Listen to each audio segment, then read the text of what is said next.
welcome to my kitchen and a new episode of What's for Dinner. It is December 28th. It is my dad's birthday, so happy birthday, Dad. And it is cold outside. We've been working and running around all day long. I'm cold and I'm tired, and what we're gonna do is we're gonna make a Tuscan bean soup with kale and tomatoes. And this is how we're gonna do it. The first thing we're gonna do is we're going to render off some bacon, and I'll heat up my pan and I'll get that going. But while that's heating up, I'll tell you what else is going in here.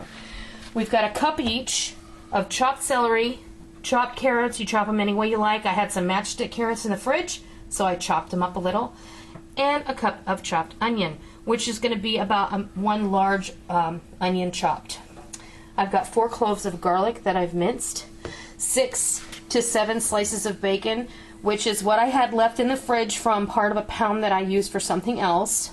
I've got 3 cans of cannellini or white kidney beans, or you could use navy beans or whatever you like. I've got 2 cans of petite diced tomatoes. These happen to be seasoned with garlic and olive oil, but you can use whatever kind you like.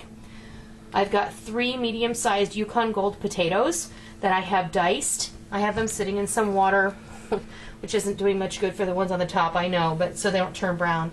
And we're going to use some Italian seasoning. And then we're probably going to make some croutons with some baguette that I have. And that is how we're going to do this. So we're going to come over here. I'll have Rick come over here with me. And I don't know if this is hot enough, but what we're going to do is we're going to render off this bacon. And when it's rendered and we're ready to move on to the next step, I'll come back and show you what else happens next. Our bacon is right to where I want it. It's not crispy, but it's cooked off. We've rendered off a good portion of that bacon fat, and this is going to help us with the rest of our dish. So in the rest of the vegetables go. We're going to put in the onions, carrots, and celery, and give those a stir. And this is going to also help, you know, when you saute bacon, sometimes the bottom of your pan gets a little goopy. When you throw the vegetables in there, though, that's all going to come up once you introduce a little bit of moisture in there, and and that's just from the curing on the bacon. You know, if they used any type of sugar or like maple syrup or something in the bacon, sometimes that causes the bacon to get a little goopy on the bottom, and it's just a little bit of a residue. It's not a big deal. In with our garlic. Always put your garlic in after you put in your onions and your other vegetables, because you don't want your garlic to burn. Now we wait another 5 minutes, and we're going to saute this, and then when we come back and these are tender and ready to go, then we'll add the rest of the ingredients, and I'll come back when it's time to do that. We're back, and our vegetables are just right. You don't want them to be mushy, but you want them to be cooked. So we want to wait till the onions are a little bit translucent. And what I'm doing here is I'm adding 1.5 tablespoons of Italian seasoning. That's just a mixed Italian seasoning blend. There's oregano and basil and marjoram and thyme and sage, and there's some little red pepper flakes in there. There's all sorts of goodness, and it's just easy. You know, you can add all of those things separately if you like, but Italian seasoning kind of takes all the brain work out of it, and it's easy for me, and it's quick. It's all there in the same container. And it smells amazing. I wish you could be here to smell it. This is really incredible. Okay, so let's add our tomatoes. I'm adding 2 14-ounce cans of petite diced tomatoes. These happen to be seasoned with garlic and olive oil. Give that a stir. Doesn't it smell good? Like heaven. I'm using 3 cans of white cannellini beans, and what those are is white kidney beans. You can use navy beans if you chose to. Not a problem. I am using their liquid too, Cat's Cradle. She always asks me, why don't you use the liquid? Well, today I did. There's no good reason to get rid of it this time. It's flavor. That's right. And it's also going to help us thicken up the soup a little, because that cooking liquor, that liquor that's in the can of beans is going to help thicken it up a little, because it's a little bit starchy from having beans cooked in there. Now, 2 pints of my home canned chicken stock.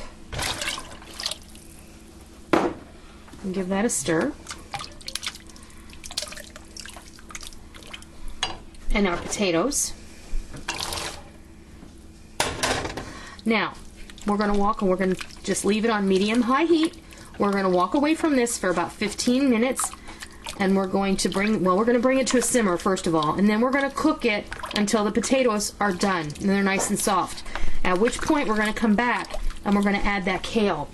So you've got, I'd say, a good 20 minutes now that you can go do other things. Pardon my dogs. And then we'll come back, we'll put the kale in, and then it'll be time to eat this delicious soup. Can't wait. Me either. Our soup has simmered and our potatoes are right where we want them. They're not falling apart, but they're fork tender. So I'm going to just take, this is about a half a bunch of fresh kale that I cleaned and I took the stems off of, and we're just going, I chopped it up, I tore it up, however you want to do it. I'm just going to put it in the soup and I'm going to let it cook. We're going to let this cook for about 10 more minutes. Oh God, that looks so beautiful, doesn't it? It's like Christmas soup. Red and green. And what we're going to do is we're going to let this simmer and let this kale cook through so that it, kale can sometimes tend to be a little tough. Not like baby spinach or anything, but it gives a lovely flavor. It's super nutritious, and it's an excellent green to grow in your garden because it is it's very nutritious. And kale is like the wonder vegetable. You put this, I know the Mrs. Volpe calls it stealth health. She actually dehydrates it and pulverizes it, and she puts it in just about anything you can think of. A couple tablespoons here, a tablespoon there, and everybody is eating their greens without even knowing it. So we're going to let this kale cook through.